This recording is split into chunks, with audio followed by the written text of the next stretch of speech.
की special cell ने 6 आतंकियों को गिरफ्तार किया है, जिसमें उसामा, जिशान और जान मोहम्मद उर्फ समीर कालिया को पाकिस्तान की खुफिया एजेंसी ISI और दाऊद इब्राहिम की डी कंपनी ने स्पेशल प्रोजेक्ट दिया। उसामा और जिशान को पाकिस्तान में ISI ने 15 दिनों की ट्रेनिंग दी। इस दौरान दोनों को IED असेंबल करने और बम बनाने के साथ रोजमर्रा के सामान में छिपाकर हथियारों को एक जगह से दूसरी जगह सावधानी से ले जाने की ट्रेनिंग दी गई थी। साथ ही AK-47 और छोटे छोटे हथियार भी चलाने सिखाए गए।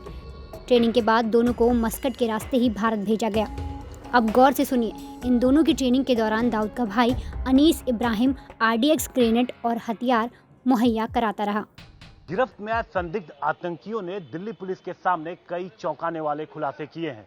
दिल्ली पुलिस सूत्रों के मुताबिक जो 2 जिशान और ओसामा पाकिस्तान ट्रेनिंग के लिए गए थे, उन्हें वहां पर स्पेसिफिक रूप से ब्रिज और रेल की पटरियां उड़ाने की ट्रेनिंग दी गई थी। हालांकि फिजिकल ट्रेनिंग देने की भी कोशिश की गई थी, लेकिन पुलिस सूत्रों का कहना है कि पूछताछ में ये बात सामने आई है कि फिजिकल ट्रेनिंग इनकी नहीं हो सकी थी, लेकिन इन्हें इस तरीके की एक्सपर्टाइज ट्रेनिंग दी गई थी कि ये लंबी दूरी की कोई ट्रेन है अगर, तो उस पटरी को कैसे उड़ाएं, कोई ब्रिज हो तो उसे कैसे उड़ाएं।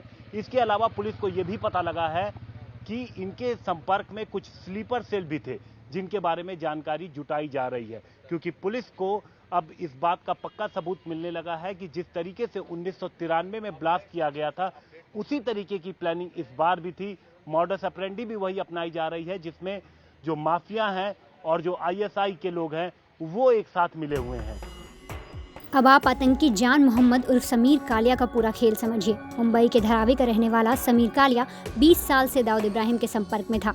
सूत्रों की माने तो डी कंपनी ने समीर कालिया को आतंकियों तक पैसा पहुंचाने का जिम्मा सौंपा था।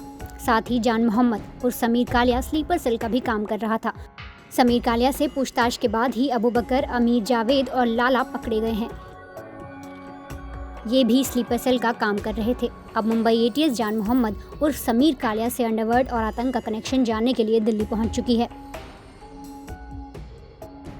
अब सबसे बड़ा सवाल ये है कि आतंक के इस पूरे षड्यंत्र में दाऊद और डी कंपनी की एंट्री कैसे हुई। जानकारों की माने तो 28 साल से पाकिस्तान ने दाऊद और उसके गैंग को अपने यहाँ शरण दे रखी है। ऐसे में ये संभव है कि ISI का दाऊद पर तगड़ा प्रेशर पड़ा हो। यही नहीं, इतने लंबे समय तक सुरक्षा देने के बदले उसको कर्ज चुकाना होगा और कुछ बड़ा करना होगा। हो सकता है इसी प्रेशर में दाऊद इब्राहिम ने अपने भाई अनीस इब्राहिम को भारत में आतंक फैलाने का काम सौंप दिया।